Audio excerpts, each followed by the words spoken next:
पदार्थ की अवस्थाएं। हाथ लगा के देख, मेरी औकात का पता चल जाएगा। जी हाँ, हाथ लगा के देख, मेरी औकात का पता चल जाएगा। ये कहता है पदार्थ की तीन अवस्थाएं, ठोस, द्रव और गैस। जी हाँ, हम लोग हैं 9वीं कक्षा के रसायन शास्त्र का पहला अध्याय, हमारे आसपास के पदार्थ।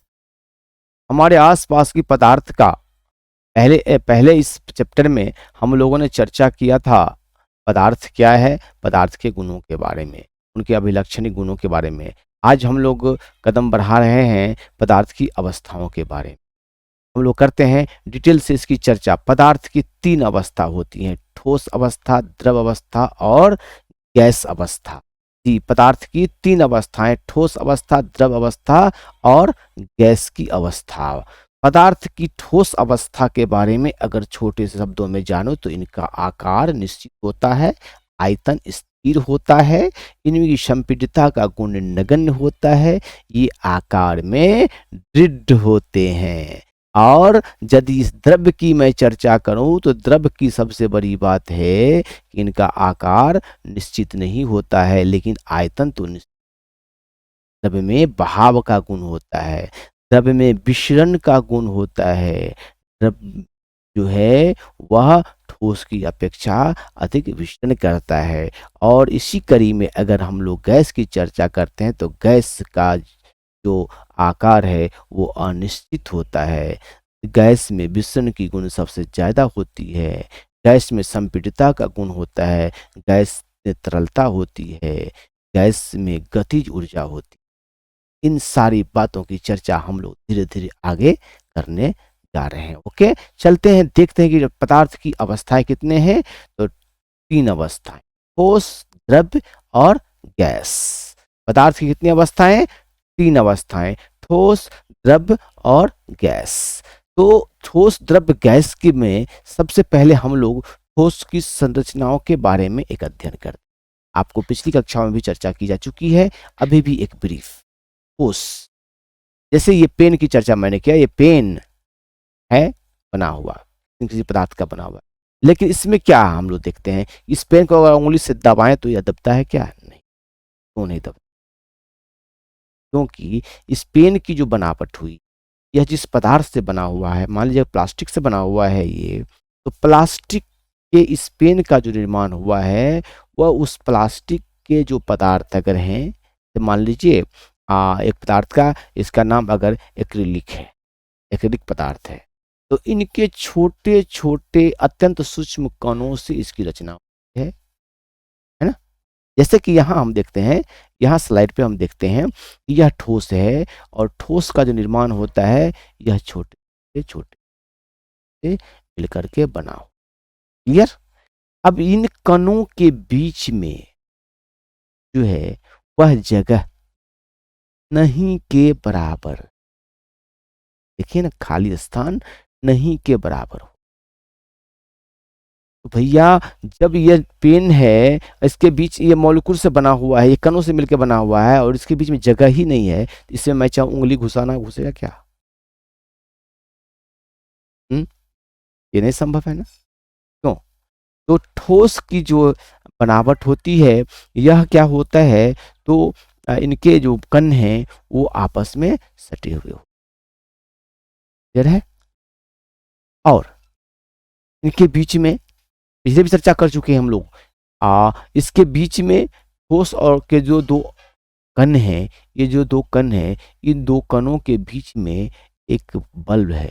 जो आंतरिक बल है वह इस कण को, यह कण अपनी ओर खींच रहा है, ये कण अपनी ओर इसकी ओर खींच रहा है, मतलब एक दूसरे को खिंचाव पैदा कर रही है। और इसके कारण क्या है कि इनकी संरचनाएं इतनी मजबूत है कि इसमें बाहर से अगर कोई भी चोट लगाया जाए या कोशिश किया जाए, इसके अंदर प्रवेश नहीं। अब आते हैं द्रव्य की चर्चा कर लें। द्रव्य क्या है? तो द्रव्य के जो कण हैं, अब द्रव्य समझते हो, पानी एक द्रव्य है, तेल द्रव्य है ना। आपके सिलेंडर में जो गैस भरा होता है वो भी द्रव्य रूप में होता है। गैस आता है खाना के लिए, पाइप में जो आता है ना वो गैस अवस्था में, लेकिन सिलेंडर में भरा होता है द्रव्य अवस्था। कैसे द्रव अवस्था में होता है? तो इनके जो कण हैं द्रव में, इनके कणों के बीच में काफी जगह होती है। अगर इस पे यह दबाव बनाया जाए, तो दबाया जाए, तो इनके कण आपस में, इसीलिए तो जब द्रव में आप पानी में हाथ डालते हो, पानी द्रव है, उसमें अगर हाथ डालते हैं तो हाथ आराम से घुस जाता है। और जब नल खुला होता है, एक सवाल की चर्चा भी कर चुके हैं, तो पानी यदि गिर रही होती है, उसके बीच में अगर हाथ डाल दें तो पानी कटता तो है, कट जाता दो भाग में, लेकिन फिर आकर के जुड़ भी। उसमें हाथ जाने का जगह क्यों है? ये मॉलिक्यूल के कारण है। और ये मॉलिक्यूल के बीच आकर्षण बल, जैसे ठोस में दो कणों के बीच में मॉलिक्यूल, आगे हम लोग चर्चा करेंगे, रसायन में है तो पदार्थ की संरचनाएं जो है सो एक्चुअली वो जो छोटे छोटे कण है उनका नाम अणु, परमाणु, ये है। तो इसकी चर्चा हम लोग आगे कक्षाओं में करते जाएंगे। अभी हम कण से सूचित कर रहे हैं। तो यहाँ ये दो कण जो बने हुए, इन दोनों के बीच में अभी आकर्षण बल है, लेकिन वो आकर्षण बल कितना है, कैसा है? कमजोर। क्लियर है? आकर्षण बल क्या होता है? कमजोर होता है। और गैसीय में क्या होता है? ये जो कण है यह बिल्कुल दूर दूर होते, इनको यदि दबाया जाए तो वो दबा सकता है, और दबा करके जितने पास पास ये द्रव है, इनके मॉलिक्यूल द्रव के रूप में पास पास आ सकते हैं। यानी पास पास जब आ गया तो क्या हो गया? ये द्रव बन गया, वो गैस द्रव में भी बदल जाता है। तभी तो सिलेंडर जो आपके घर में होता है ना, उस सिलेंडर में, वो जो सिलेंडर आपके पास में होता है, सिलेंडर में गैस जो यहाँ नोजल होता है, इसमें क्या करते हैं, बाहर से पाइप के द्वारा इसमें गैस को भर दिया जाता है। और गैस चूंकि इतने ही जगह में बहुत ज़्यादा मॉलिक्यूल जब आते हैं, तो ये धीरे धीरे धीरे धीरे क्या करते हैं, इनके कण इतने ज़्यादा भर जाते हैं, यह द्रव के रूप में, द्रव के रूप में भरा होता है। सिलेंडर में गैस, सिलेंडर में खाना बनाने वाले सिलेंडर में गैस द्रव की अवस्था में होती है, ये भी याद रखेंगे आप। और खाने वाले सिलेंडर में जो गैस भरा होता है उसको हम लोग क्या कहते थे? एलपीजी की चर्चा हम लोग कर चुके हैं, लिक्विड पेट्रोलियम गैस, एलपीजी। एक और चर्चा किए थे सीएनजी, उसको भी याद रखना है ना, compressed natural gas, compressed natural gas. ठीक। तो ये तीन अवस्थाओं में की ये संरचनाएं जो है, इन संरचनाओं को हमें ध्यान रखना आवश्यक है, तभी ठोस के बारे में विशेष अध्ययन हम लोग कर सकते हैं। तो हम लोग अब आगे देखते हैं कि ठोस की जो अवस्थाएं हैं, इनमें क्या क्या बात हो सकती है। तो देखो भैया, सबसे पहली बात, ठोस की जो अवस्था की चर्चा करते हैं, तो यह हमारा पेन, हम समझ रहे हैं कि यह ठोस है, ये माउस की है, ये भी ठोस बना हुआ है। ये हमारे पास में देखिए, यह इसमें ये जो बोतल है, यह बोतल जो है ना, यह तो ठोस का बना हुआ है, लेकिन इसमें भरा हुआ क्या है? लिक्विड भरा हुआ है ना। तो इसकी चर्चा हम लोग आगे कर रहे हैं। अभी हम ये समझते हैं कि ये बाहरी भाग जो है ये ठोस का बना हुआ है, और ये ठोस है तो इसके क्या देखते हैं भैया, देखो इसका क्या है, आकार है, एक निश्चित आकार। ठीक। ये पेन, तो इसका भी आकार निश्चित, ये माउस, इसका भी आकार निश्चित है, तो निश्चित है, समझ रहे हैं, निश्चित है। कहने का मतलब है, ठोस के बारे में अगर कुछ भी हम लोग चर्चा करते हैं, तो सबसे पहले हम लोग की चर्चा करनी होगी आकार पे। और आकार क्या है इसका? आकार क्या है इसका? निश्चित है, आकार निश्चित है, उसका आकार निश्चित होता है। अब एक चीज देखिए, आयतन की चर्चा भी थोड़ा हम लोग करते हैं। आयतन, यह भी निश्चित होता है, मतलब जितना जगह इसको छेकना है, उतना जगह वो कहीं भी छेकेगा। आकार सेम, या ये जैसे माउस है मेरे हाथ में, ये जितना एरिया ले रहा है, ये जितना जगह लेगा, उतना जगह, आकार फिक्स है, यहाँ रखें, कहीं और रखें, कहीं और रखें, कहीं और रखें, सारे जगह तो इतना ही लेंगे ना, इतना ही लेगा ये ना। मतलब आकार क्या है, आयतन क्या होता है इसका? तो निश्चित होता है। आयतन इसका निश्चित होता है। अब हम लोग एक चर्चा करते हैं संपीड्यता का। पीड्यता। अब कहेंगे संपीड्यता क्या है सर? देखिए संपीड्यता क्या होता है, तो जैसे हम पीछे चर्चा किए थे, इसको अगर दबाया जाता है द्रव्य को, ये दब जाता है, हाथ उसमें घुस जाता है, वो और गैस में दबा करके इधर से फोर्स लगा करके क्या करता है, इसके कणों को बिल्कुल पास ले आते हैं। यानी यह गैस जो है जब पास आता है, मोलिक्यूल कण आ जाता है, तो ये द्रव्य में बदल जाता है ना। उस गैस जो है यह द्रव्य के रूप में बदल जाता है, जो कि गैस में कण दूर दूर है और द्रव्य में कण पास पास हैं। गैस में कण दूर दूर हैं और द्रव्य में कण जो है पास पास हैं। यह दबा करके लाया जा सकता है, तो यही दबाने वाले बल को कहते हैं हम लोग संपीड्यता। दबाने वाले बल को क्या कहते हैं हम लोग? तो संपीड्यता कहते हैं। ये हमें ध्यान रखना है कि संपीड्यता, तो संपीड्यता को भी हम शॉर्ट में यहाँ लिख सकते हैं आपके लिए। ये याद रखने के दृष्टिकोण से अच्छा होगा कि यहाँ इसको लिख, संपीड्यता। संपीड्यता क्या है? संपीड्यता क्या है? तो संपीड्यता यह एक प्रकार का है ना दबाव है या बल है। संपीड्यता एक प्रकार का बल कहिए, ये बल है जो क्या करता है, तो वस्तु के आकार एवं आयतन में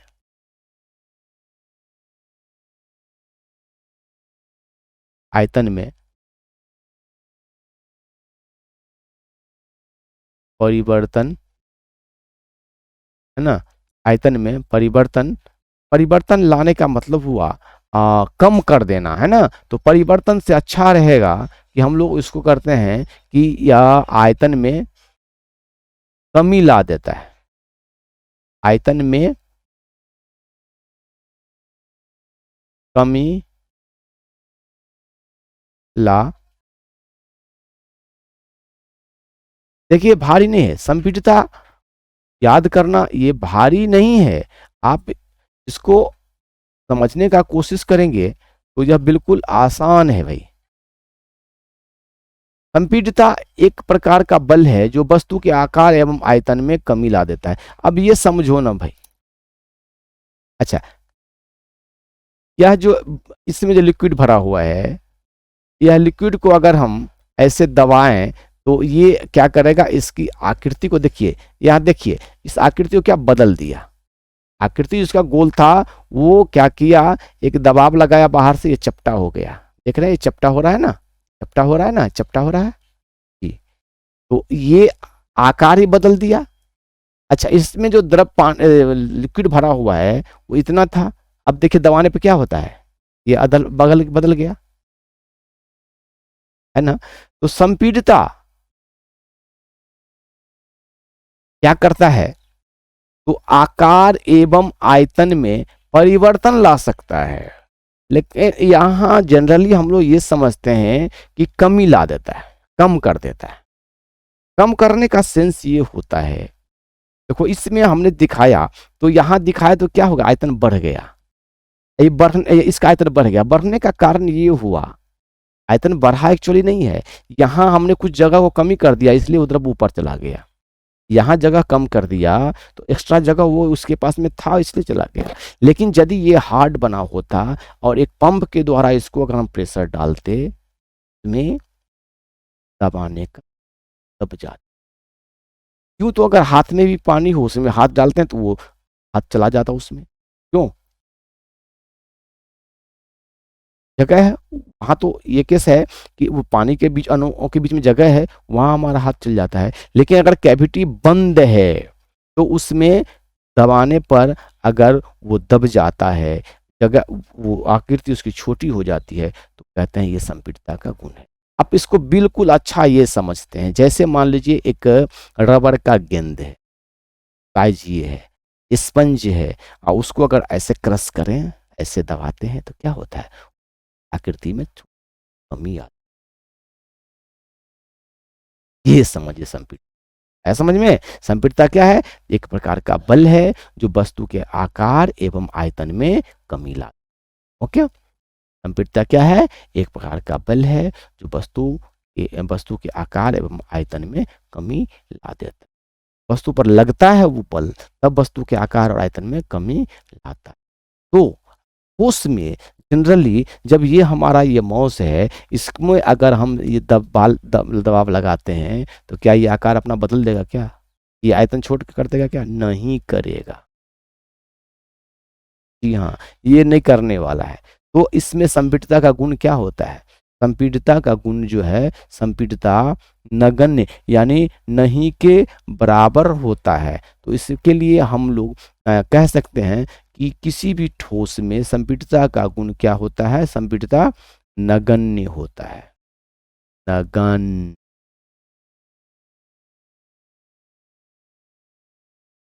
संपीड़ितता का गुण नगण्य होता है। और एक चीज मैं बताऊं कि इस यह जो है सो क्या होता है, ठोस तो दृढ़ होता है, दृढ़।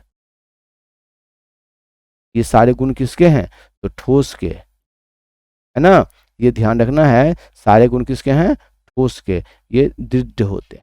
दृढ़ का मतलब क्या होता है आप समझ, मजबूत होता, माने इसकी आकृति जो बना हुआ है वह कठोर होता है, और तरल जो है, लिक्विड जो है वह दृढ़ नहीं होता है, वह उसमें तो बहाव का गुण होता है, कहीं रख दो यूं ही बह जाएगा। गैस में क्या है, यहाँ से वहां जाने का गुण होता है, में दृढ़। अच्छा, दृढ़ होने की एक और चीज हम चर्चा कर चुके हैं कि कण जो है, जो कण की चर्चा करते हैं, जैसे गैस में क्या होता है, ये कण क्या है, तो घूमते फिरते रहते हैं, यहाँ से वहां फटाक से उड़ के चले जाते हैं, है ना, यहाँ से वहां चले जा सकते। इसी तरह से इसके भी कण मूवेबल होते हैं, घूम सकते हैं। लेकिन ठोस में क्या होता है, तो ठोस में ये कण एक जगह से दूसरी जगह घूमने का काम नहीं करते हैं। इसीलिए अगर वो घूमता नहीं है, एक जगह से दूसरी जगह नहीं जाता है, तो कहते हैं क्या, इसकी आकृति जो है वो जैसी है वैसी बनी रहती है। मतलब इसके ठोस के जो कण जहां है वहीं रहेंगे, और ये इनकी जो आकृति है ना, वो जो जिस आकृति की है वो उसी आकृति में रहेगा ना, यही चीज हम, ठीक है। तो ये हम लोग समझने का कोशिश करते हैं कि ठोस में ये सारे गुण हैं। क्या क्या गुण है ठोस में, तो आकार निश्चित होता है, आयतन भी निश्चित होता है, संपीड़ितता का गुण नगण्य होता है, नहीं के बराबर होता है, और ये दृढ़ होते हैं, ठीक है। और कोई गुण की चर्चा करें, हाँ एक गुण और चर्चा करते हैं, देखिए विसरण। विसरण की चर्चा हम लोग किए थे, तो विसरण भी जो इसमें नगण्य होता है, नहीं के बराबर होता है, विसरण नगण्य, नहीं के बराबर होता है, नगण्य होता है, ठीक है ना।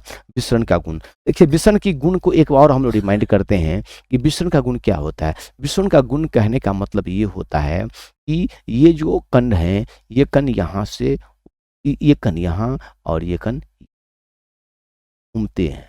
इन दिस सेंस, इसको और अच्छा से समझने के लिए ये समझ सकते हैं कि जब चीनी और चीनी का शरबत बनाते हैं, चीनी चोर वाली बात जो मैं बता, चीनी चोर होता है, वो चीनी क्या होता है, तो जाकर के छुप जाता है पानी के कणों के बीच में चला जाता है। तो जब ही आप किसी जार में अगर आप उसमें चीनी, अगर पानी है और इस पानी में अगर आप यहाँ से एक चम्मच चीनी अगर डाल देते हो, इसमें चीनी डालते हो, तो चीनी यहाँ आके जमा नहीं रहता है। ये क्या होते हैं, तो जितना दूर पानी है सारे पानी के कणों के बीच में चले जाते हैं, बराबर रूप से चले जाते हैं। और चीनी जब हम शरबत पीते हैं उसको, तो ये नहीं कि यहाँ का पानी मीठा लगा यहाँ का फीका लगा, ये नहीं लगता, वो पूरे कणों के बीच में जब जाकर के विसरित हो जाते हैं, मिल जाते हैं, तो इसी को हम क्या कहते हैं, विसरण कहते हैं। तो बाबू यहाँ विसरण जो है ना, विसरण जो है वो नगण्य होता है, ध्यान रखोगे।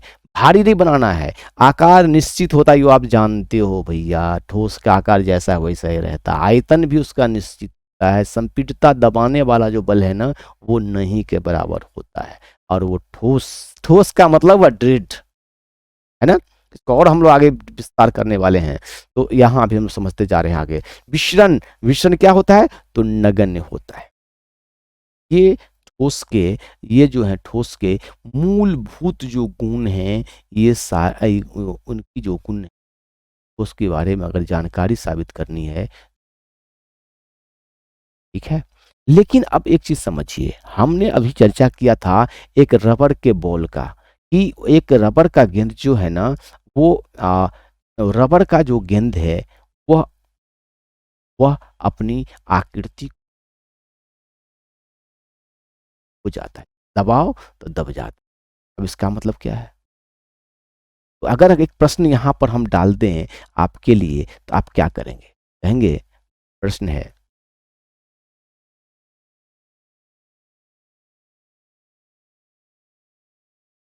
रबर का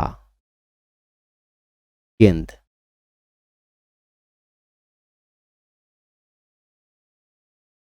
ठोस है,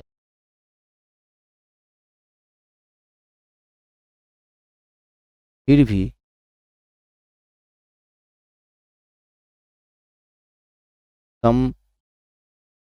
संपीड़ितता के कारण, नहीं इसको ऐसे लिखेंगे, ठोस है फिर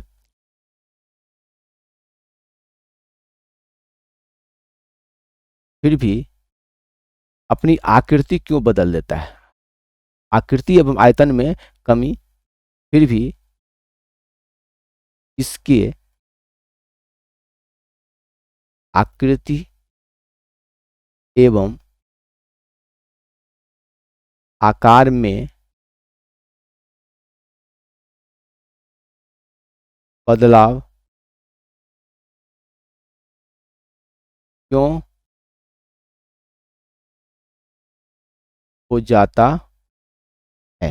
अब देखिए ये प्रश्न है, अब इस प्रश्न का देखिए, चूंकि प्रश्नों की आपके जो पाठ्य पुस्तकों जो पुस्तक को प्रश्न दिए हुए हैं वही जरूरी नहीं है।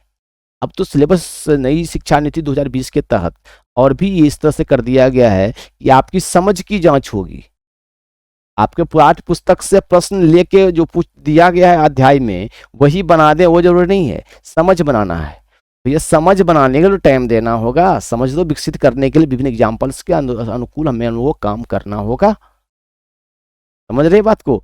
तो यहाँ एक सवाल आ गया, तो सवाल के हम लोग देखते हैं। अब गेंद है, रबर का गेंद है, उसको अगर ऐसे दबाते हैं तो वो दब जाता है, यानी उसकी आकृति चेंज हो जाती है, आयतन में भी उसका बदलाव हो जाता है। ऐसा क्यों होता है, तो ये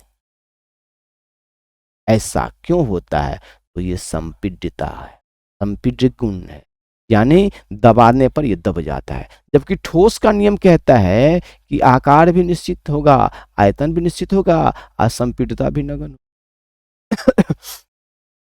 तो यहां तो संपीड़ता होना ही नहीं चाहिए, तो अगर दबाए तो दबना ही नहीं चाहिए। लेकिन रबर का यदि ठोस है ये तो, और रबर भी कहते हैं ठोस है, फिर भी वो क्यों दबता है, आती है ना बात।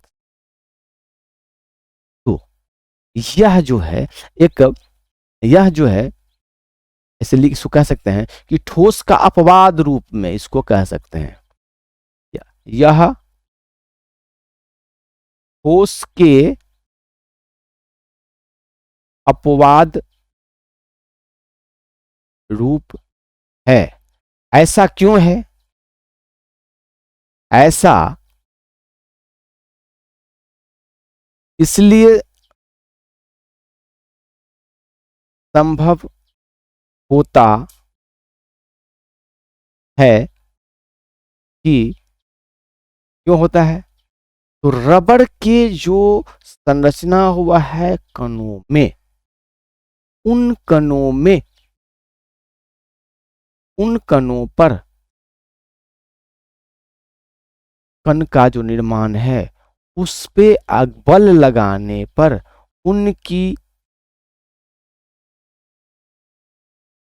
कण एक स्थान से दूसरे स्थान पर विक्षेपित होते हैं, लेकिन बल हटा लेने पर पुनः वो अपने पर आ जाते हैं।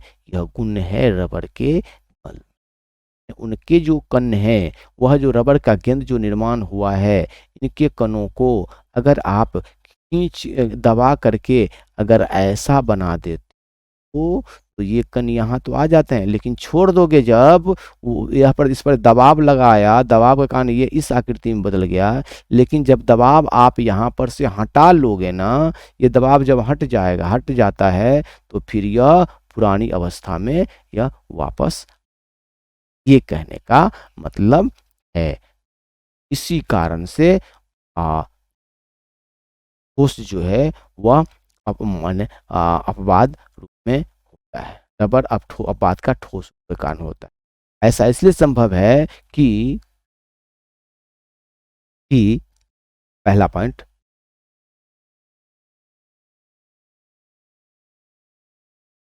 आपसे थोड़ा इसमें रबर रबर में संपीड्यता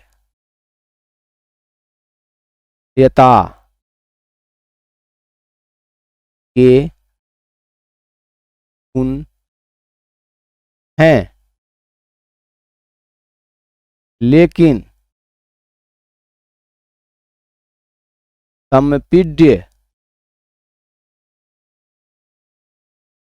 बल हटा लेने पर इनके कण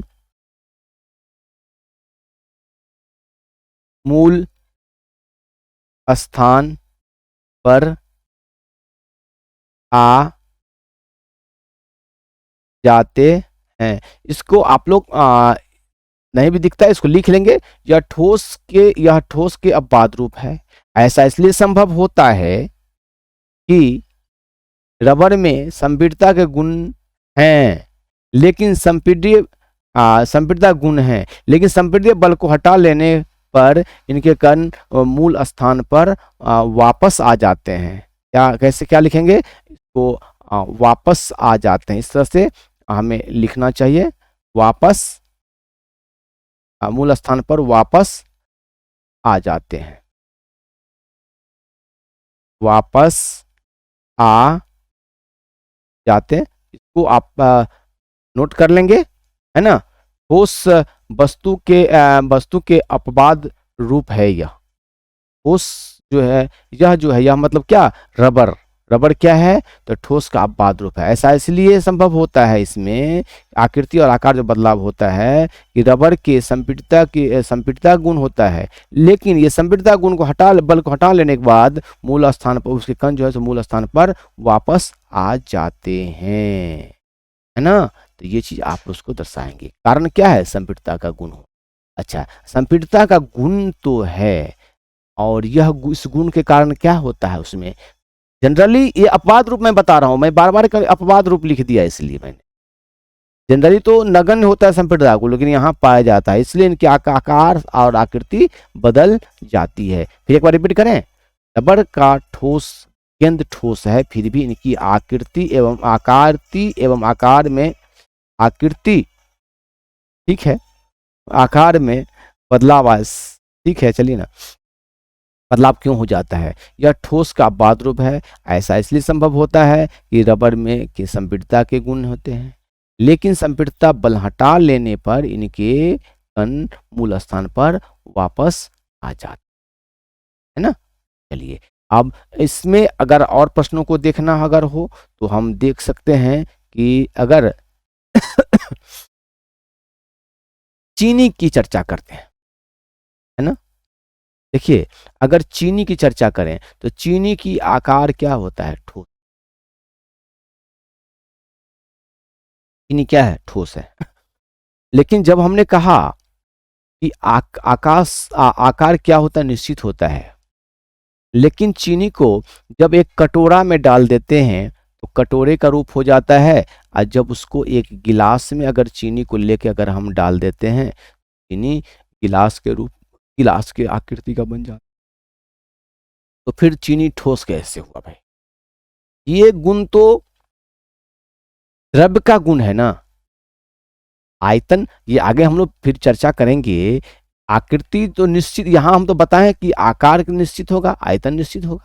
लेकिन यहां हम बता रहे हैं कि भैया कटोरे में रखा तो कटोरे के आकार का हो गया, चीन इसमें रखा गिलास में तो गिलास का आकार हो गया। ऐसा क्यों? बिल्कुल छोटी। हमने चीनी की जब चर्चा किया तो चीनी के जो दाने हैं, दाने दाने क्रिस्टल रूप में है, जो ठोस है। नहीं, चीनी के दाने क्रिस्टल रूप में है ना, जो ठोस है। और उन छोटे छोटे ठोस कणों को अगर इसमें आप डालते हो तो ये क्रिस्टलों का जो ढेर बन जाता है ना। तो फिर इन ढेरों को ढेर तो वस्तु, जिस वस्तु में बर्तन में रखते हैं उसकी आकृति का रूप धारण करेगा। समझ रहे हैं? एक्चुअली चीनी के दाने दाने क्रिस्टल रूप में होते हैं, यानी ठोस रूप में होते हैं। अब बर्फ है, बर्फ का स्लैब है, वो तो ठोस रूप में होता ही होता है, तो उसकी आकृति बड़ी होती है। लेकिन ये तो दाने के रूप में है। दाने का मतलब समझ रहे हैं ना, छोटे रूप में है ये। और एक साथ बहुत सारे दाने को हम जमा करते हैं तो ये तो हो स्वाभाविक है। दाना अनाज का दाना है, उसे आप बोरी में भरते हो तो बोरी में भरो तो बोरी का शेप में आ जाएगा, और अगर ड्रम में भरते हो तो ड्रम का शेप में आ जाता है। ये तो होता ही है इसके लिए। अब एक चीज और हम चर्चा करते हैं। चीनी की चर्चा कर दिया, स्पंज। स्पंज संपीड्य क्यों है? अब संपीड्य समझते हैं। स्पंज संपीड्य क्या है? कहने का सवाल आ गया कि स्पंज जो है उसको दबाने पर दबा जाता है। तो स्पंज का जो निर्माण है वह भी छोटे छोटे कणों से मिलकर बना होता है। लेकिन उन कणों के बीच में बृहत मात्रा में खाली स्थान होते हैं, जहां हवा भरा हुआ होता है। जब उसमें हम उसको दबाते हैं तो हवा बाहर निकल जाता है और उनके सारे कण आपस में नजदीक पास आ जाते हैं, जिनसे उनकी आकृति और आयतन में कमी आती है। इसलिए वो संपीड्यता का गुण उसमें पाया जाता है ना। जैसे देखिए ना, आप हमको ये दिखा रहे हैं, आपको मेरे पास में ये है, देखिए इसकी बनावट की अगर हम चर्चा कर लें तो जैसे हम देखते हैं, अगर ये देखते हैं इसमें बहुत सारे छोटे छोटे छोटे छिद्र दिख रहे हैं, क्योंकि इनके कण से इनकी संरचनाएं तो बनी हुई है, लेकिन कुछ खाली जगह भी इसमें है। समझ रहे हैं? और उन जगहों पे हवा भरा हुआ है। जो ही इसको हम ऐसे अगर प्रेस करते हैं, दबाते हैं, तो इनके बीच का हवा निकल गया और इनके जो कण थे वो सारे आपस में यहाँ चिपक गए। समझ रहे हैं बात को ना? तो स्पंज में संपीड्य गुण है। लेकिन क्या कहेंगे, ये ठोस नहीं है क्या? ये संपीड्य का गुण नगण्य होता है तो नहीं, ये भी ठोस है। हाँ, ठोस में यह आकृति भी इसका निश्चित होता है, आकार भी निश्चित है, आयतन भी निश्चित है। केवल संपीडित इसके कणों के बीच में जो हवा भरा हुआ है ना, ये जो गैप, अब देखो इसमें भी देखो ना आप, ये खाली जगह है, आप देख रहे हो ना, ऐसे भी खाली जगह है, तो खाली जगह तो यहाँ छोड़ दिया गया है और आकार बन, आकृति इतना बड़ा बना दिया गया। अब इसको अगर हम ऐसे दबा दें तो ये बिल्कुल छोटा हो ही जाएगा कि नहीं होगा, समझ रहे हैं ना। यही बात समझा कि स्पंज तो ठोस है, ये आकृति तो इसलिए बनी हुई है ना, ये आकृति तो ले लिया है ना, लेकिन इसमें संपीड़ितता का गुण है। और संपीड़ितता का गुण क्यों है? तो संपीड़ितता का गुण इसलिए है कि इनके जो कण हैं, जिन कणों से निर्माण हुआ है, उन कणों के बीच में काफी मात्रा में खाली जगह है और उसमें हवा के कण मौजूद हैं। संपीड़ितता के कारण वो हवा यहां से गायब, आकृति पूर्ण। इसको आप लिख लेंगे खुद से, है ना। संपीड़ितता क्यों है? तो संपीड़ितता इसलिए है कि इनके कणों का जो निर्माण हुआ है, वो उनके जो कण, जिन कणों से निर्माण हुआ है, उनके बीच में, उन कणों के बीच में काफी खाली जगह है और उन खाली जगहों में हवा के कण आकर के भरे हुए हैं, जिनको दबाने के बाद हवा कण वहां से निकल जाता है, इसलिए उनकी आकृति में परिवर्तन आ जाती है और संपीड़ितता का गुण वो दर्शाने लगता है। क्लियर? तो इसको भी आप एक नोट कर लेंगे। यहाँ ठोस से संबंधित ये सारे प्रश्न पूछे जा सकते है ना। इसीलिए कहते हैं ठोस को अगर समझना है तो आकार, आयतन, संपीड़ितता, दृढ़ और विचरण, ये सारे गुण तो है इससे। लेकिन ठोस के बारे में हम लोगों ने चर्चा किया कि ठोस कहते हैं कि हाथ लगा के देख मेरी औकात का पता चल जाए, हाथ लगा के देख मेरी औकात का पता चल जाएगा। तो ठीक ही तो भैया, ये ठोस है, इसको हमने हाथ लगाया, ये औकात बता दिया कि मैं दृढ़ हूं, मैं आकार हमारा फिक्स निश्चित है, आयतन हमारा निश्चित है, संपीड़ितता का गुण हमारा नगण्य है। तो ये तो हाथ लगा करके मैंने देख समझा ना। और ये भी तो हमने बताया अभी कि ये भी तो ठोस है, ये भी ठोस है, इसको भी हमने समझा, ये हाथ लगा करके ही समझा कि इसकी आकृति क्या है। यह भी तो ठोस है, आकृति फिक्स है, आयतन भी फिक्स है, लेकिन एक गुण इसमें क्या है? संपीड़ितता का गुण है, जो संपीड़ितता का इसकी आकृति कालीन बदलाव होता है। क्लियर है ना। चलिए अब हम लोग आगे बढ़ते हैं, द्रव्य के गुणों के बारे में अध्ययन करते हैं।